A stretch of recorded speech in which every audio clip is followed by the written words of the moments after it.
7ই মে উচ্চ মাধ্যমিক রেজাল্ট বেরোলো, আজ পর্যন্ত কোনো কলেজ বা শিক্ষা প্রতিষ্ঠানে ভর্তির বিজ্ঞপ্তি জারি হলো না। দেখুন, ভর্তি এটা নিয়ে ভর্তি হবেই, কিন্তু আপনারা জানেন যে গতবার অনলাইন চালু হয়েছে, সেন্ট্রাল অনলাইন, এখানে খুব সমস্যা হওয়ার কথা নয়। হ্যালো ফ্রেন্ডস, ওয়েলকাম জানাচ্ছি আমার ইউটিউব চ্যানেলে। সবাইকে চলে এসেছি আপনাদের জন্য আরও একটা নতুন ভিডিও নিয়ে। তো কলেজ ভর্তি কবে থেকে শুরু হবে এবং 461টা কলেজেস WBCAP আন্ডারে যারা পড়ছে, 16টা বিশ্ববিদ্যালয়ে পড়ছে, তাদের অ্যাডমিশন প্রসিডিওর কবে শুরু হবে? সব থেকে ভালো এর উত্তরকে দিতে পারে, সেটা রাজ্যের মন্ত্রী দিতে পারে, অর্থাৎ শিক্ষামন্ত্রী দিতে পারে এর সব থেকে ভালো উত্তর। শিক্ষামন্ত্রীর কাছে আজকের এই প্রশ্নটা করা হয়েছিল, তিনি কি জানিয়েছেন শেয়ার করছে আজকের এই ভিডিওটায়, এবং তার সাথে রাজ্যের বিরোধী দলনেতা তিনিও কি জানাচ্ছেন এই বিষয়ে, এই টোটাল প্রেক্ষাপটে কলেজ ভর্তি ডিলে নিয়ে শেয়ার করছি। যা নতুন এসেছেন তাদের রিকোয়েস্ট করলাম প্লিজ সাবস্ক্রাইব করবেন, সঙ্গে থাকবেন সমস্ত আপডেটগুলো পাওয়ার জন্য। কলেজ ভর্তি নিয়ে প্রথমে আমরা একটু শুনে নিই যে বিরোধী দলনেতা তিনি ঠিক কি জানিয়েছেন। 7ই মে উচ্চ মাধ্যমিক রেজাল্ট বেরোলো, আজ পর্যন্ত কোনো কলেজ বা শিক্ষা প্রতিষ্ঠানে ভর্তির বিজ্ঞপ্তি জারি হলো না। ভর্তিটাও বন্ধ করে দিয়েছে। ওবিসি রিজার্ভেশন দিতে হবে, দিতে গেলে গাইডলাইন কি হবে, 2010-এর আগের সার্টিফিকেট অ্যালাউ হবে না, তারপরে হবে, পরেরটা তো হাইকোর্টের ডিভিশন বেঞ্চ বাতিল করেছে। এত লক্ষ লক্ষ ছেলে মেয়ের ভবিষ্যৎ অন্ধকারে উচ্চ মাধ্যমিকে ভর্তির বিজ্ঞপ্তি জারি হয়নি, আর পশ্চিমবাংলার মিডিয়া আপনারা অন্য কাজ নিয়ে ব্যস্ত। মুখ্যমন্ত্রীর কোন আত্মীয়, কোন ভাইপো, কোন বাড়ির লোক কি করছে সেটা নিয়ে আপনারা ব্যস্ত, অথচ লক্ষ লক্ষ সাধারণ বাড়ির ছেলেমেয়েরা আজকে 20-21 দিন হলো তারা ভর্তির জন্য ফর্ম ফিল আপ করতে পারছে না, অনলাইনেই হোক আর ম্যানুয়ালি হোক। সেটা নিয়ে কারোর হেলদোল নেই, সবাই চুপচাপ দেখছেন, শুনছেন। তো শুনলেন আপনারা বিরোধী দলনেতার যেটা বক্তব্য, এটা অনেক স্টুডেন্টসেরও এখন বক্তব্য যে যত তাড়াতাড়ি সম্ভব যাতে এই প্রবলেমটা সলিউশন হোক এবং কলেজ ভর্তি শুরু হোক, এবং সবাই আশায় বুক ভরে রয়েছে, কারণ সবাই জানে যে নিশ্চয় ঊর্ধ্বতন কর্তৃপক্ষ খুব ভালো একটা ডিসিশন নেবে এবং খুব ইমিডিয়েটলি এই কলেজ ভর্তি শুরু হবে। এবং এটা সব থেকে ভালো কে বলতে পারে? সেটা শিক্ষামন্ত্রী বলতে পারে। তাই শিক্ষামন্ত্রীর বক্তব্যটা শুনে নিচ্ছি, তারপর পুরোটা অ্যানালিসিস করছি। চলুন শুনে নিই এবার শিক্ষামন্ত্রী ঠিক কী জানিয়েছেন আজকের। আরেকটা বিষয়, ওবিসি সংরক্ষণ নিয়ে একটা জটিলতা তৈরি হয়েছে কলেজের বিভিন্ন ভর্তির ক্ষেত্রে। ওটা নিয়ে আমাদের ওটা নিয়ে দেখুন, ওটা একদম, এটা তো আমাদের আর এটা দপ্তরের ব্যাপার না, এটা আমাদের রাজ্যের উচ্চ পর্যায়ের ব্যাপার। এটা নিয়ে খুব শীঘ্রই আমরা আশা করছি একটা কোনো দিশা বা বার্তা আমরা পাবো। এখনও পাওয়া যায়নি, তবে এটা আমাদের কাছে আসবে না, এটা আমাদের উচ্চতর পর্যায়ে যাবে। সেই অনুযায়ী নিশ্চয়ই কোনো দপ্তর থেকে কোনো সেই সংশ্লিষ্ট দপ্তর থেকে কোনো নোটিফিকেশন হবে।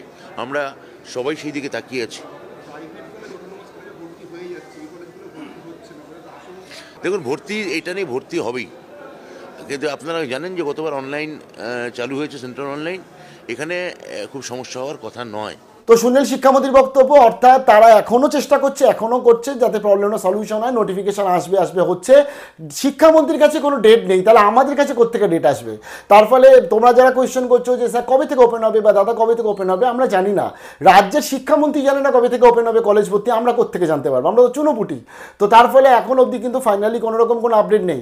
এবং শিক্ষামন্ত্রী যারা জানাচ্ছেন যে তারা এই প্রবলেমটা সলিউশন করবে, এটার উপর এফেক্ট পড়বে না, এবং তিনি এটাও খুব ভালো করে নিশ্চয়ই জানেন যে আজকের এই যে প্রসেসটা এবং ভর্তি স্টুডেন্টস হবেই, এই ব্যাপারেও শিক্ষামন্ত্রীরা বলছে সত্যিকারে অনেক স্টুডেন্টস তারা কিন্তু সরকারি যে ইম্পর্টেন্ট নামি দামি কলেজে ভর্তি হতে সবাই চায়, এবং কম কোর্স ফিজে যারা ভর্তি হতে চায় এরকম স্টুডেন্টদের সংখ্যা আমাদের পশ্চিমবঙ্গে অনেক আছে।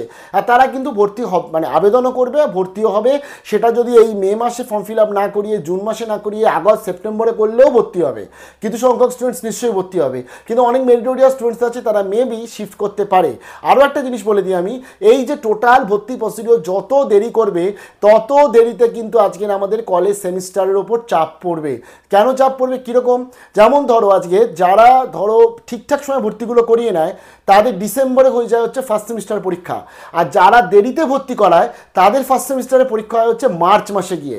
যেমন কলকাতা বিশ্ববিদ্যালয় ধরে চলি আমরা, ক্যালকাটা ইউনিভার্সিটি তো নিজের ইচ্ছা করে তারা দেরিতে ভর্তি করাচ্ছে না, কারণ WBCAP আন্ডারে তাদের কলেজ রয়েছে, তাই WBCAP আন্ডারেই তাদের সমস্ত নিয়ম মানতে হবে এবং বিকাশ সমানের অনুযায়ী তাদের পরপর সেই অনুযায়ী বা ধরতে গেলে ভর্তি স্টেপ বাই স্টেপ ভর্তি হয়েছে।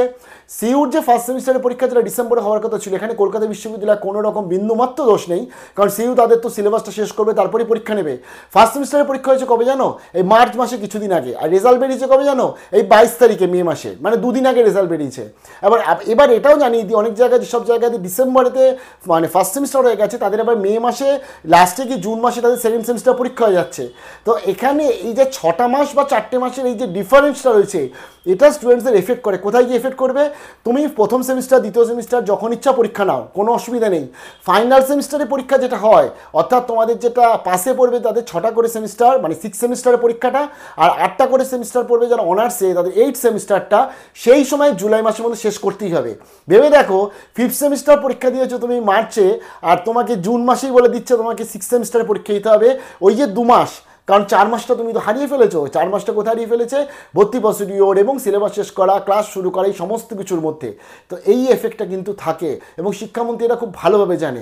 তাই যত তাড়াতাড়ি সম্ভব এই ফর্মটা ফিল আপ করা শুরু করুক, নোটিফিকেশান দিক। যখন তারা বলছে ওবিসি নিয়ে কোনো প্রবলেম হবে না, তাহলে খুব ভালো, তাহলে এটাকে নিয়েই তারা যেটা চাইছে সেটা নিয়ে তারা শুরু করুক। এটাই সবাই এখন প্রার্থনা করছি। উচ্চশিক্ষা দপ্তরে শুভ বুদ্ধি উদয় হোক, এটাই প্রার্থনা করছি। ভালো থাকবে, কি মনে হয় কমেন্ট সেকশনে জানিও। Best of luck.